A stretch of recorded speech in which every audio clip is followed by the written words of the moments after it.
Hamza Igamane has quickly become a fan favourite at Ibrox. With his great strength and determination, he's become a player to watch for lots of clubs in Europe. Everton were heavily linked with the young Moroccan during the winter transfer window, however Rangers were able to keep a hold of their wonder kid. In today's video, we have some big Hamza news which we will look into today, whilst going over all the latest Rangers news from the last 24 hours. There is so much to discuss in today's video. So as always, make sure you like the video and subscribe to the channel for daily Rangers content. But first, Rangers have submitted their new squad list for the Europa League knockout stages. Philippe Clement was allowed to make up to 3 changes to his 25-man squad after the league phase, as they now cast their eye towards the last 16. Yanis Hadji, Danilo and Clinton Enciala have been added to the squad list, with Kieran Dowell, Oscar Cortez and Horatio Casanwirjo among those dropping out. There is also no place for Rafael Fernandez, who joined Rangers on loan from Lille during the January transfer window.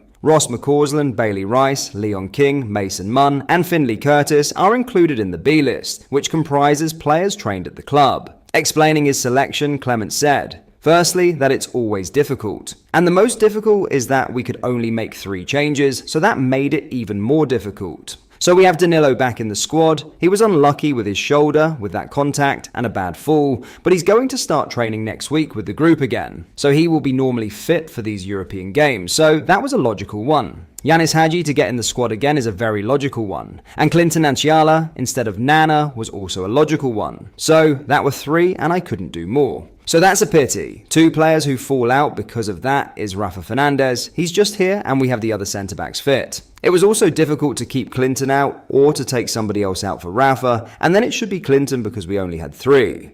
And Oscar Cortez. With Oscar, it's the same story as with Danny at the beginning of the season. So he was a long time out. It will be more beneficial for him to have a good schedule for 1 game a week. I'm focusing on that and like this to have a normal comeback and to have every 3 days a game and no rehab in between or extra exercise in between. So we need to bring him back in the correct way. UEFA rules read, after the completion of the league phase and before the start of the knockout phase, a club may register a maximum of 3 new eligible players for the remaining matches in the current competition. Such registrations must be completed by the 6th of February 2025 at the latest. Our new Europa League squad for the next round is as followed: goalkeepers Jack Butland, Liam Kelly and Luis Budinokas. Our defenders consist of James Tavernier, Ridvan Yilmaz, Robin Prupper, John Suter, Dujon Sterling, Jefte, Leon Balogun and Clinton Enciala. For our midfielders, we have Connor Barron, Mohamed Diomande, Nedim Bahrami, Nicholas Raskin, and Yanis Hadji. And finally, our forwards are listed as Cyril Dessers, Tom Lawrence, Václav Černý, Hamza Igamane, and Danilo. What do you make of the squad that has been submitted? Let me know down in the comments. In some big Hamza Igamane news, Hamza Igamane could be handed a senior Morocco call-up, according to reports. The striker has been in fine fettle for Rangers of late, scoring 13 goals and picking up 3 assists across 29 appearances in all competitions so far this season. The 22-year-old was plucked from obscurity in the summer transfer window, but has gone on to be a more than worthy investment for Philippe Clement, with his performances continually catching the eye. Now, Igamane could be recognised for his displays internationally, with Moroccan outlet Le Matin reporting that national team boss Walid Regragui may hand him a senior call-up in March. Igamane has previously played for his country's under-23s, winning the 2023 under-23 AFCON under the stewardship of current Rangers number 2 Issam Echari.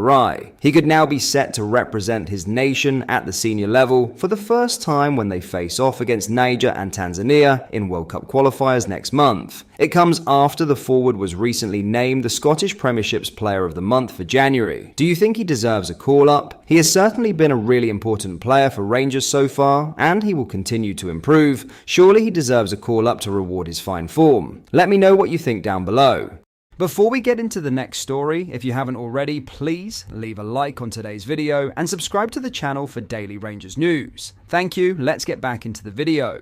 In other news, Craig Moore is stunned Rangers don't have one of the best global scouting networks in world football. The former Ibrox defender, who is now an agent, reckons Rangers have all the tools to become a scouting superpower, but action must be taken. For Moore, it is crazy that more has not been done to keep ties with former players and maintain relationships which could prove pivotal in signing from untapped markets. The agent reckons chopping and changing at Rangers has prevented any strong relationships being maintained with former players who could help in global recruitment drives. Moore told the Daily Record, "I just look at the people that have come and gone from Rangers Football Club, and I always think that it should have one of the best scouting infrastructures in the world because of the players from all over the globe that we've had. But it's important to maintain relationships. Down the years, we've had a huge Italian contingent, we've had South Americans, you've got Claudio Canigia, Seb Rosenthal, you've had all the Dutch lads. In my role now, I cover Australia and Asia. There's a network of players that have got a strong relationship with the club, but I just think with all the chopping and changing, that hasn't been a focus for the club.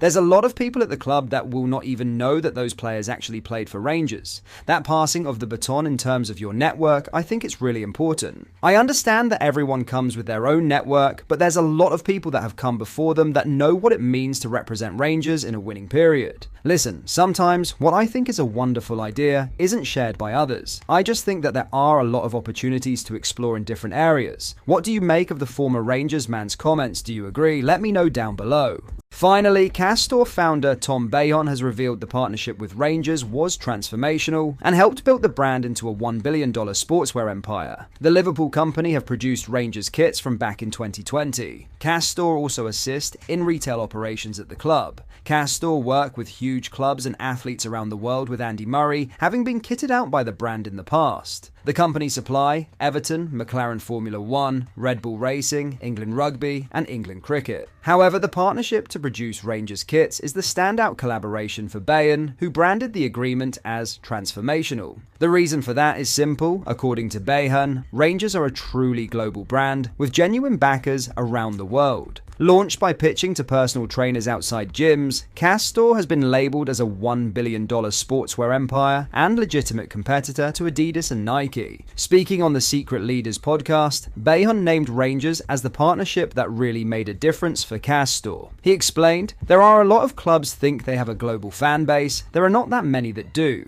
Rangers Football Club was a transformational partnership, I would say. Globally recognised club and brand, genuinely global fan base. People might watch the Premier League in Taiwan, Vietnam, and Cambodia, and Mexico, but they tend to support quite a small handful of teams. Rangers is one that people know all over the world. That was a big part of it. This truly shows the absolute size of our club and the influence it has on the world. It is truly something to look at from a distance and admire." Despite your opinions on Castore, because they are definitely mixed, it is amazing that Rangers have had such an influence on this brand. Let me know your thoughts down below. But that is all for today's video. I hope you did enjoy. If you did, please drop a like on today's video and subscribe to the channel for daily Rangers news. Thank you. I'll see you in the next video.